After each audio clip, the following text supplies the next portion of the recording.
தொடர்ந்து பெரியவர்களுக்கு சிறப்பு செய்யும் நேரம்.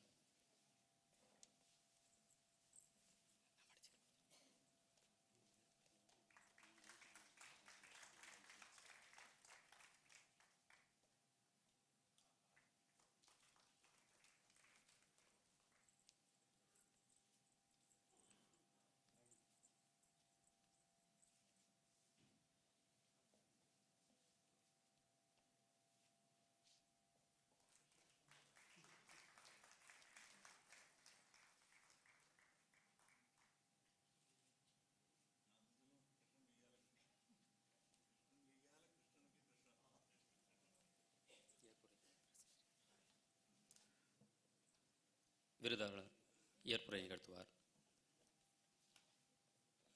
எங்கள் வாழ்வும் எங்கள் வளமும் மங்காத தமிழ் என்று சங்கே முழங்கு.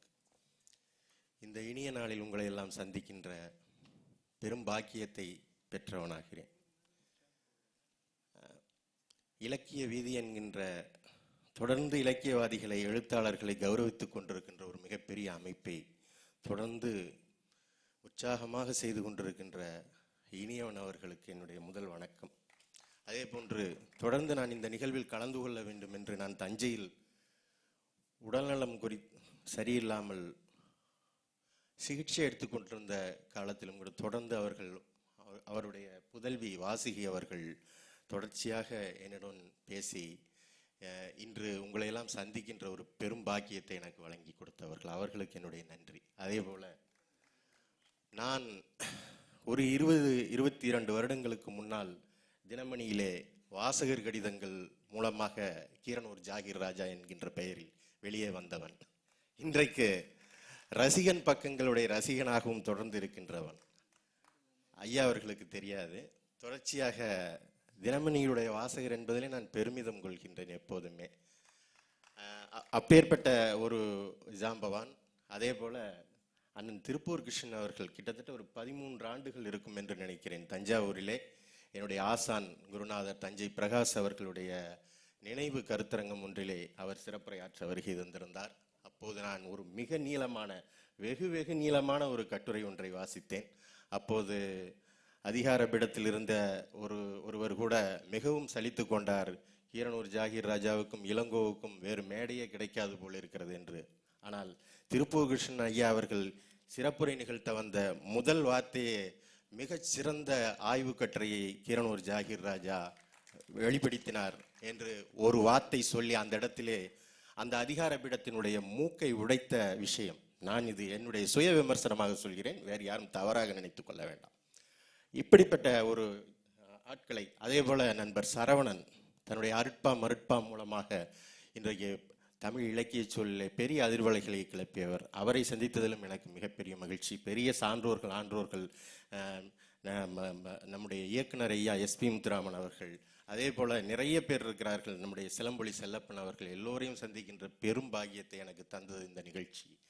அமரர் JK அவர்கள் எனக்கு இலக்கியத்தில் என்ன கொடுத்தார் என்ன கொடுக்கவில்லை என்பதை விட ஒரு எழுத்தாளன் எப்படி வாழ வேண்டும், கர்வத்தோடு வாழ வேண்டும், கர்ஜனையோடு வாழ வேண்டும், சிங்கம் போல கிளர்ந்தெழ வேண்டும், எதற்கும் அஞ்சக்கூடாது, வெறும் சோற்றுக்கோ வந்தது இந்த பஞ்சம் என்று பாரதி பாடியது ஒரு காலம். ஆனால் ஒரு எழுத்தாளன் எப்படி நிமிர்ந்து நடக்க வேண்டும், எப்படி வாழ வேண்டும், அந்த காலத்திலேயே 1960களிலேயே 500 ரூபாய் ஒரு சிறுகதைக்கு சன்மானம் பெற்றவர் என்றால் இன்றைக்கு அது 50,000க்கு சமம் என்று நான் கருதுகிறேன். அப்பேற்பட்ட அதே போல அவருடைய எழுத்துக்களை காட்டிலும் அவருடைய கம்பீரம், அவருடைய சாகசத்தனம் எல்லாமே எனக்கு மிகவும் ஈர்த்த விஷயங்கள். நிறைய பேர் மிகச்சிறந்த பாடலாசிரியர்கள் முத்துலிங்கம் அவர்கள் வந்திருக்கிறார்கள். நான் எப்போதுமே அந்த எல்டாம்ஸ் ரோடிலே அவர் முன்னே போய்கொண்டே இருப்பார், அவரையே அறியாமல் நான் பின்தொடர்ந்து போய்கொண்டே இருப்பேன். அவருடைய பாடல்கள் தான் அதற்கு காரணம்.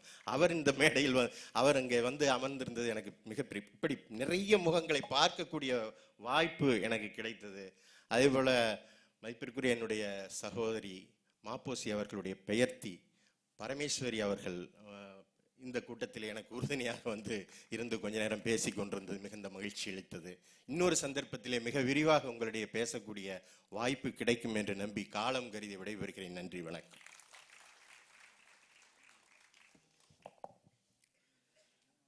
எழுத தொடங்கும் போதான மனநிலை ஒருவித எதிர்பார்ப்புகள் சூழ்ந்தது. இதில் படைப்பாளியின் ஆத்மார்த்த உணர்வுகளும் கனவுகளும் கூட அடக்கம். ஒரு எழுத்து முதல் கட்ட அங்கீகாரம் பெற்ற பின் அந்த எழுத்து கலைஞர் மீது வாசகர்களின் ஒட்டுமொத்த கவனமும் குவிகிறது. அதுதான் ஜாகிர் ராஜா மீதும் நமக்கு நிகழ்கிறது. இந்த விருதின் மூலமாக அவர் தொடர்ந்து சாதிப்பார் என்ற நம்பிக்கையோடு நாம் அவருக்கு நன்றி கூறுகிறோம்.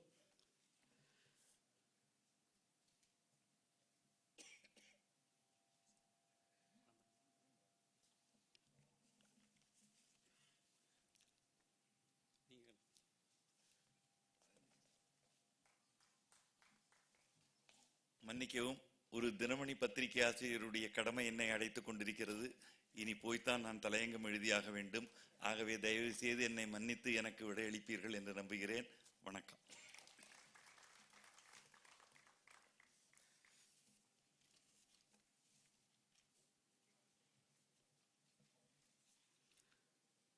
உண்மையான எழுத்தாளரது ஆக இருப்பது கடினம்.